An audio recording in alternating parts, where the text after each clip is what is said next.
Halo teman-teman semua, kembali lagi di Asian's Journey, jurnalnya orang Asia ini. Hari ini segmen baru, yaitu I Wish I Knew. Segmen ini aku buat untuk memberikan tips yang semoga bisa bermanfaat untuk kehidupan kita sehari-hari atau menjadikan kita menjadi orang yang lebih baik. Nah, kenapa bisa aku beri nama I Wish I Knew? Karena ini tuh tips-tips ini itu dari pengalaman-pengalamanku pribadi gitu loh, dari trial error yang pernah aku lakuin selama ini. Nah, I wish I knew, kayak aku berharap waktu itu aku pernah nonton video yang seperti ini sehingga aku nggak perlu melakukan trial error itu gitu. Dan jadi aku berharap semoga kalian kalau misalnya udah nonton ini, kalian juga nggak perlu melalui trial error yang pernah aku lalui sebelumnya. Nah, hari ini aku mau kasih tips untuk anak-anak kosan nih. Jadi aku udah mulai nggak tinggal di rumah, maksudnya aku udah keluar dari rumah dari sejak aku lulus SMA karena aku kuliah di Jakarta kayak gitu, sedangkan rumah aku kan di Makassar. Nah, mulai saat itu aku udah mulai ngekos sampai hari ini aku masih ada di kosan kayak gitu. Jadi kira-kira aku nggak bilang aku berpengalaman kayak gimana, enggak, sama sekali. Banyak orang yang lebih berpengalaman. Cuman dalam sepanjang waktu 3 tahun ini banyak banget trial error yang pernah aku lakuin. Ya maksudnya aku juga nggak banyak duit, maksudnya orang tua aku juga kasih duitnya yang secukupnya doang per bulan, jadi kita harus menggunakan duitnya sebaik mungkin kayak gitu.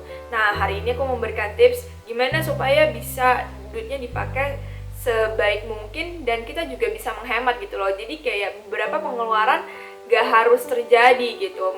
Yang pertama, kita bisa berhemat dari membeli barang di online.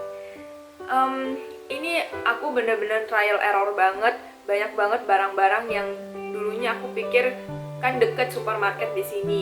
Jadi kayak pas kebetulan ke supermarket ya udah langsung sekalian aja beli kayak gitu. Dan ternyata pas aku ngecek di online itu tuh jauh lebih murah.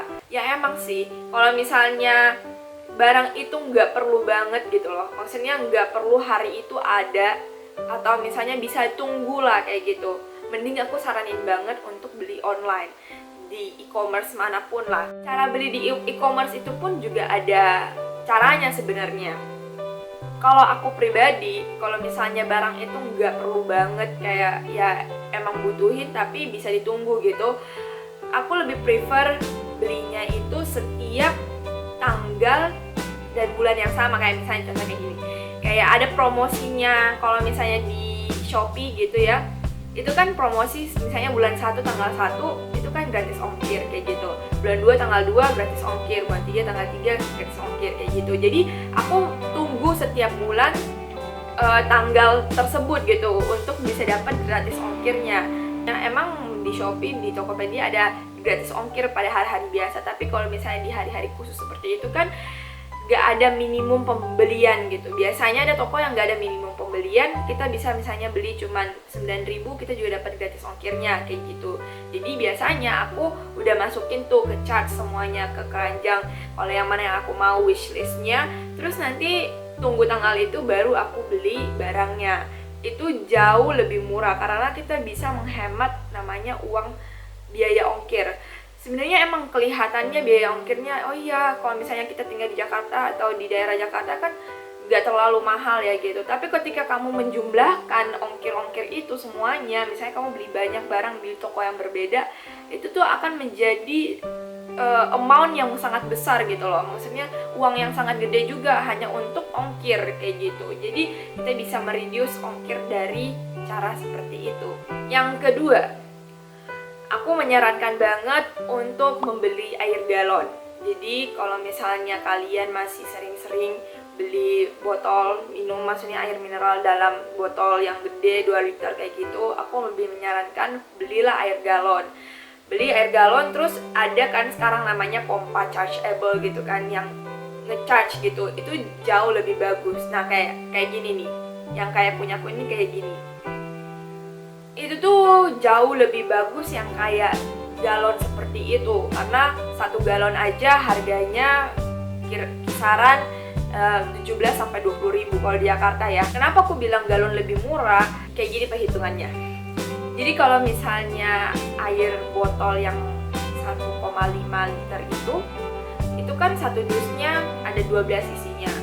Aku cek terakhir kali itu harganya kira-kira kisaran 50 ribu lah kayak gitu. Nah, 50 ribu ada 12 botol di dalam kan. Satu botolnya tuh 1 liter setengah. Sedangkan kita butuh minum air 2 liter setiap hari. 12 botol dikali 1.500 itu 18.000. Dibagi 2 liter kan, 2.000 itu 9. Berarti 12 botol itu kita bisa habiskan dalam kira-kira 9 hari kayak gitu. Kalau misalnya kita mengikuti yang 2 liter ya satu hari. Kalau misalnya ada orang yang lebih minumnya dari 2 liter satu hari, berarti kurang dari 9 hari. Sedangkan kalau misalnya air galon itu 19 liter isinya. Jadi kira-kira juga 10 hari kayak gitu. Nah, satu dus itu harganya 50 ribu, sedangkan air galon itu cuma 20 ribu. 10 hari cuma 20 ribu. Sedangkan kalau misalnya kamu beli yang per dus itu, per yang 1,5 liter itu kamu cuma bisa minum dalam waktu 9 hari. Jadi kelihatan banget kan kalau misalnya perbedaan harganya itu, kamu beli harga satu dus kayak gitu, itu udah bisa 2 galon air kamu dapat. Nah, makanya aku menyarankan banget untuk pakai air galon aja, karena kamu bisa menghemat banyak banget uang ketika kamu pakai air galon kan. Dan isinya juga sama juga air gitu yang bisa diminum. Yang ketiga, aku menyarankan banget untuk beli sampo atau sabun dalam botol yang paling besar. Jadi kayak volume yang paling besar kamu belinya. Kalau misalnya yang pastilah ya, logikanya semakin besar kayak logika air tadi, pasti kalau misalnya semakin besar packagingnya itu jauh lebih murah daripada yang packaging yang lebih kecil kayak gitu. Itu juga bisa menghemat banyak dan kamu nggak perlu bolak-balik ke supermarket untuk membeli sampo atau sabun itu. Memang tempatnya itu kelihatan lebih besar dan lebih makan tempat, tapi itu jauh menghemat uang lebih banyak juga. Dan juga kalau misalnya kamu beli kayak sabun mandi, misalnya kamu pakai sabun mandi yang cair, itu kan kalau misalnya dalam botolan besar kita bisa refill kan. Nah, refillnya itu jauh lebih murah juga daripada kamu beli yang botolan punya gitu. Makanya kenapa belilah packaging sampo atau sabun itu dalam packaging yang besar aja, yang paling gede sekalian gitu, nggak perlu bolak-balik supermarket juga gitu. Nah, terus lanjut adalah lemari. Misalnya ada lemari dikasih dan kamu cuman sendiri di kamar, aku saranin banget untuk gunain lemarinya sebaik mungkin. Jadi nggak perlu namanya semua baju dimasukin ke dalam lemari itu gitu. Jadi tipsnya kayak gini, kalau misalnya kita kan biasanya ada baju untuk keluar jalan-jalan atau lebih formal punya, yang ke pesta punya dress, atau misalnya baju yang lebih formal lah kayak gitu. Aku menyarankan baju-baju itu nggak perlu kamu masukin ke lemari. Jadi kamu keep aja itu di kopermu kayak gitu loh. Dan kopernya ya kan dalam koper juga bersih gitu. Lemarinya itu kenapa aku bilang jangan taruh di lemari, karena lemari itu banyak banget kegunaannya yang lain yang bisa kita gunakan. Misalnya taruh skincare, taruh tas, taruh sepatu, taruh makanan-makanan yang kamu, snack-snack yang biasa kamu mau makan kayak gitu, itu semuanya bisa ditaruh di dalam lemari. Jadi gunakanlah lemarimu dan kopermu sebaik mungkin, daripada kopernya kosong juga. Ya kenapa enggak diisi aja dengan barang-barang yang enggak terlalu kita pakai gitu loh. Di lemari itu yang lebih sering kita pakai kayak gitu. Terus yang terakhir, sebenarnya ini yang terakhir untuk video hari ini. Aku nggak tahu kalau misalnya aku tiba-tiba kepikiran sesuatu, mungkin bakalan ada part 2-nya. Yang terakhir ini adalah gimana caranya menghemat listrik. Ini aku percobaan sendiri dan aku rasa ini cukup bekerja gitu loh. Yaitu nyalainlah AC 4 jam atau 3 jam sebelum kamu tidur. Jadi kamu udah bisa menyalakan AC dari jam misalnya jam 7. Misalnya kayaknya kita tidur jam 10 atau jam 11 gitu ya. Jam 7 kita bisa buka AC-nya. Terus pas sebelum kamu mau tidur, itu remote AC taruh di sebelah tempat tidurmu atau sebelah bantalmu, terus 1 menit atau 1 detik sebelum kamu tidur matiin AC-nya. Kalau misalnya kamu punya balkon di kamarmu kayak kamarku kayak gini, itu jauh lebih bagus pagi-pagi ya buka balkon aja, siang-siang kayak gitu, gak perlu pakai AC. Tapi kalau misalnya emang gak ada jendela atau gak ada balkon, kamu ya mau gimana lagi gitu.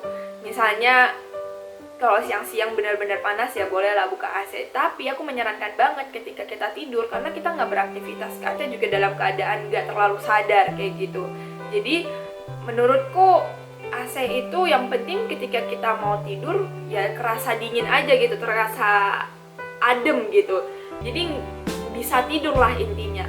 Nah kalau misalnya kamu benar-benar nggak biasa dengan itu, boleh dicoba dulu. Kalau misalnya emang awal-awal kamu melakukan itu terus ternyata kamu bangun di tengah malam gara-gara kepanasan, ya udah buka AC-nya aja. Aku nggak bilang nggak boleh buka AC juga sama sekali kayak gitu.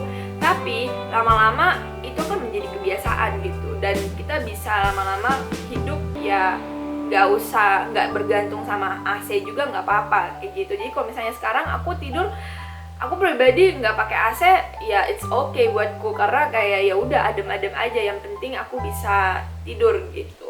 Begitu teman-teman tipsnya dari aku, itu trial error yang pernah aku lakuin selama 3 tahun ini. Jadi semoga itu bermanfaat untuk kalian-kalian yang ngekos sekarang, atau kalian yang mau menghemat aja deh, di rumah pun boleh, di apartemen juga boleh kayak gitu. Terima kasih sudah menonton hari ini. Jangan lupa di like dan di subscribe channelku, dan juga jangan lupa dinyalain notifikasinya, karena aku akan mengupload setiap minggu minimal 2 video. Jadi itu nggak bakalan membuat kalian gabut lah intinya kayak gitu. Semoga bermanfaat selalu channelku. Terima kasih yang sudah subscribe. See you in my next video. Bye bye.